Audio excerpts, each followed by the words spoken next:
Hey, welcome back to my channel. Look, it's in the middle of the afternoon, so if you hear some little kids outside playing, my apologies, but it is a Saturday. So, anyways, back here to discuss episode 13 of Divorce Sistas. So, when we left off last time, Denise, Myron's wife, overhears Bridget saying, "Oh, yeah, you got a crush on him, but he'll get over it, and you get over it too," something to that effect. So she pops up, "Excuse me," her and her pearls. Now that scene doesn't last too long. We actually don't see because Bridget excuses herself after the wife comes in and kind of confronts her, like, "What did you just say? Don't lie." So I'm guessing Myron and Denise will hear their conversation next episode or something because it goes to the next scene. And Bridget calls Rashida up telling her, "Girl, I saw Myron crying. I asked him what's wrong."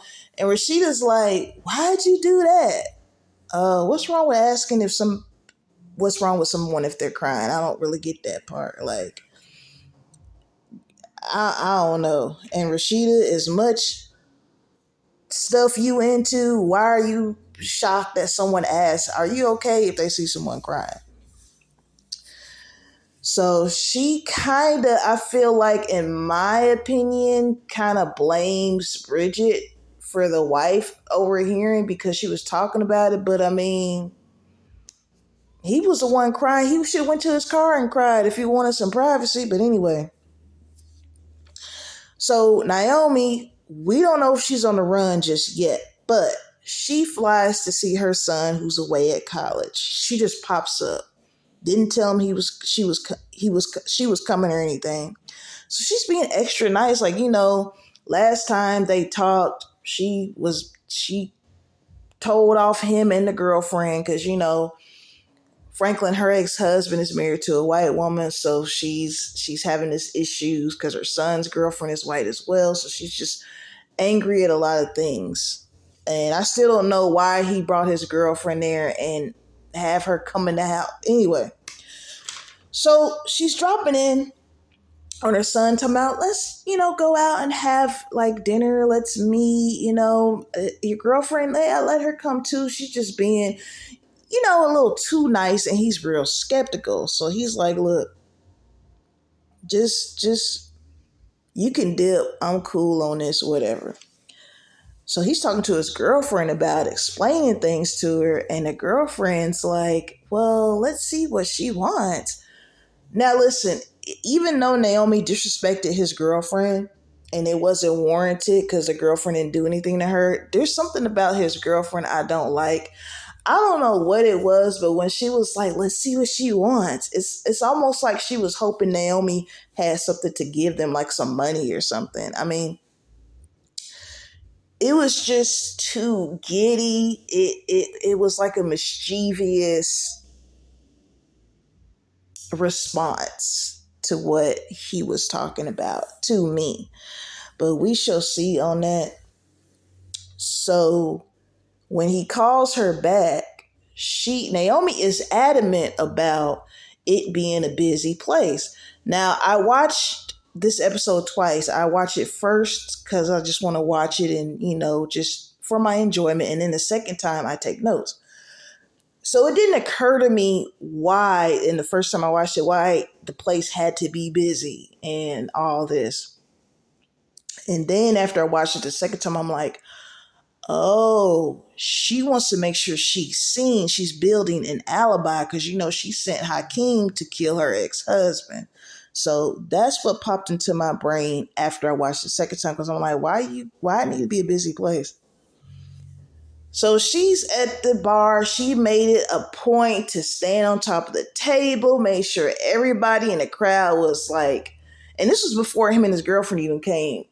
She wanted to make sure everybody in the crowd saw her, and it's like, okay, you overdoing it. Like, girl, you 40 at this bar with these kids that are like 21, 22. Like, girl, it's kind of sad because she's using her son, you know what I'm saying? And Not to say she doesn't care for her son, but she's using him. She's using him as an alibi. Like, oh, my husband got killed. Well, I wasn't even here. I was, visiting my son in Ohio or wherever he's going to school at.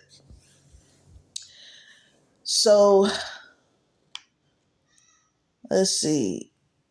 Oh God, the children. Please throw away Rashida and Jeff's kids. That acting was so okay. So there's a scene where she was like, "Stop it, you fool." That scene, the acting was so bad in that scene. I actually thought they were, you know how you're watching something and someone can be acting out something in a movie even though they're in the movie. I thought they were like acting out a play or something, like in the living room, because that's how bad it was. Stop, you fool. And I don't like, I'm not around teenagers that much. Like the type of job I have is entry level, so there are teenagers there, but I don't hear them say stuff like "you fool." Like who the hell under 65 talks like that on a casual, like normal basis? I'm like, girl, that scene, that acting was terrible. But anyway, they're still arguing. He's saying she's promiscuous. She's saying he's on drugs besides weed. Well, he was like, well, such and such said this. And he shows her the phone, and basically their mutual friend was gossiping about them spreading lies. And so she's redeemed. She's not promiscuous, and he has only smoked weed. He's not doing any hardcore stuff. And they tell Kelly, the daughter, that he almost died this morning. And of course, she's all like feeling bad about getting into it with him and everything. And I don't like, how do you let your brother and sister, how do you let a mutual friend mess y'all up like that? And the way technology is, it's like you can't ask for screenshots or something. Like they need to find something to do, especially that daughter. I don't think she has a life. I don't think she has any friends. I just think she just worries about what her parents are doing. And I don't like the way she talks to her parents. Like when Jeff was like, well, he's not doing any drugs. She was like, well, how do you know that? Girl, who are you talking to? This is your dad. But he allows it because he answered her question. He didn't correct her, tell her to watch her tone or nothing. So that's on him. But she really thinks she runs that house. She thinks she's the woman of the house right under Rashida. She thinks she runs shit. Girl, you don't run nothing. You need to run that pencil across that paper and do your homework or something and chill out. So the dinner, this is what I was waiting on. So, William, Geneva, Rashida, and Jeff are out having dinner. Now, William and Geneva get there first. Geneva's talking about you're not going to pull your chair out for your wife? And he's like, I don't pull chairs out for liars. Listen, his name, his name, I think his name is Rio. It starts with an R. His last name is Lee. He's actually a pretty good actor. We know him from Tyreek and Sister, but he's also played in many other things, a lot of independent black films. He's been in some shows. He's guest starred on a lot of shows like in the 2000s. He's good. He's a good actor because he really played that hurt scene at that table of wanting to know who Geneva cheated on him with and had a baby with. So he's good and drunk by the time he was drunk when Geneva came in. I think he came there first and then Geneva came. They obviously didn't ride together. So when Rashida and Jeff came in, William was just straight up like, Rashida, I want you to tell me who she been sleeping with. And Jeff's like, damn, we just jumping straight into it. We can't order dinner first. William's like, nah, I ain't even hungry. So I think he just came there straight for the answers. He didn't come there to have dinner, like literally have dinner. He wants some answers, right? And he feels like Rashida knows, which she does, but Rashida's keeping her word to Geneva. And he had a little monologue session where he was like talking about he prayed He told God, if you let her have this baby healthy, I will be the best husband ever and all this. And Geneva goes, and you are. Ain't nobody talking to you. Let me tell you something. I felt that. Cause it's like, shut up while you cheated on me. So let me say what I need to say. You know what I'm saying? Um, Now I will throw this in here, and this is not. I'm not playing devil's advocate for Geneva, but I do feel like you should just want to be a good husband partner anyway, not just because of a baby, but that should be your goal anyway. But like I said, William has every right to be mad. Um, I mean, I was feeling the scene. Now I'm gonna say this: when he got the yelling and stuff, because he had him a little taste. It reminded me of Divorce in Black with Megan Good and Tia Mowry's ex-husband in it. When he got loud at the restaurant, I said, Tyler Perry gonna make sure somebody is screaming and drunk in a restaurant, okay?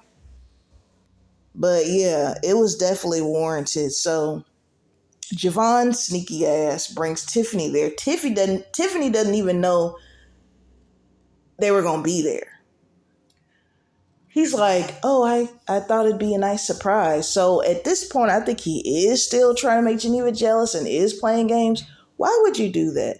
And it puts Tiffany on the spot because she's still dumb and doesn't know what's going on, even though it's like I just don't understand how she can't gauge Geneva's reaction when it comes to her and Javon. You can't tell they were screwing. So anyway, they don't even get nothing to eat. They all leave. So it's just Tiffany and Javon there at the restaurant. They go ahead and get them a little table. They're eating, drinking. Tiffany's trying to calm her nerves from all this stuff that's going on. Boom, she sees her ex-husband, the bartender. And first of all, the way she was sitting, she saw him, but Javon didn't. And he was looking at her like, what's wrong? And she's like, that's my ex-husband. I guess he just started working here. So Javon's like, oh, well, let's just give him a show. And he was just being extra. He's snapping his fingers, talking about hey, excuse me, can you bring us our waiter? Like, why are you humiliating this man? And I don't know if her ex-husband did her wrong during the divorce. But Javon, you don't know this man. Why even bring attention to y'all? He wasn't even noticing y'all until you got to snapping fingers and carrying on. I just thought that was I feel like Javon is definitely, I don't know if sneaky is the right word, because it's not like he was being sneaky, but he's just an asshole. I think that's where to go, because he automatically feels like he's better than dude because he's a bartender. Her ex-husband was is a bartender, and he's an attorney. So I think he looks down on him because of that. So we go to the scene where Rashida and William are driving home. I don't know. I guess they split up in different cars. He's trying to pry information out of Rashida, and Rashida's like, I don't talk about things with people that I counsel, blah, blah, blah. Also, I forgot to add that before they left the restaurant, when it was just Rashida and Geneva, Rashida said, you either tell him tonight or I will. It's like, I'm done. I can't do this. I would have been told her to tell him, don't get me involved in your BS. And then with Jeff and Geneva in the car, Geneva feels like Jeff knows. She thinks Rashida told him, and he's like, no, Rashida did not tell me. But he's not buying her IVF. The IVF failed. I'm going to fail the hospital story. She's still sticking with that. Why? I don't know. But I'm tired of her. I can't wait till her shit blows up in her face. So the last scene, Hakeem finds his way into Franklin's home. Franklin's on the phone with his son, and his son is like, Mom is here. He's like, she's there, and he's telling him, look, stay away from her. She's crazy. And not Franklin, but Hakeem, this is what I don't get. This is why I knew I had a feeling he wasn't going to kill him, because he showed up in there with no mask on. Well, you know what? If you know you're about to kill somebody, I guess you don't need a mask. So that doesn't make sense then. If you knew you weren't going to kill him, at least immediately, why are you there with no mask on? That was stupid. And nowadays everybody has cameras in their homes. I don't get that. I personally don't want my camera seeing me sitting on the couch in my drawers watching TV. But some people have cameras in their living rooms and bedrooms and stuff. So that's the last scene of this episode, is Franklin like, whoa, because Hakeem just walks up in there just pointing a gun. So I'm assuming next episode is going to start off with Hakeem and Franklin. So it's getting good. I guess you would put this in the category as a soap opera, kind of. Only it doesn't come on every day. It comes on once a week. But let me know what you think about this episode 13 of Divorce Sistas. I cannot wait until Geneva tells William, because I feel like William is going to whoop Javon's ass. Even though Javon's taller than William and a little bigger, that don't mean anything when it comes to brute strength. So we shall see.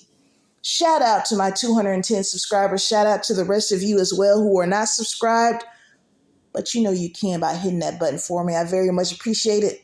Trying to get to 1,000 subbies by the end of this year. Let's see if we can do it, family. Peace and blessings to every last one of you watching. Until next time.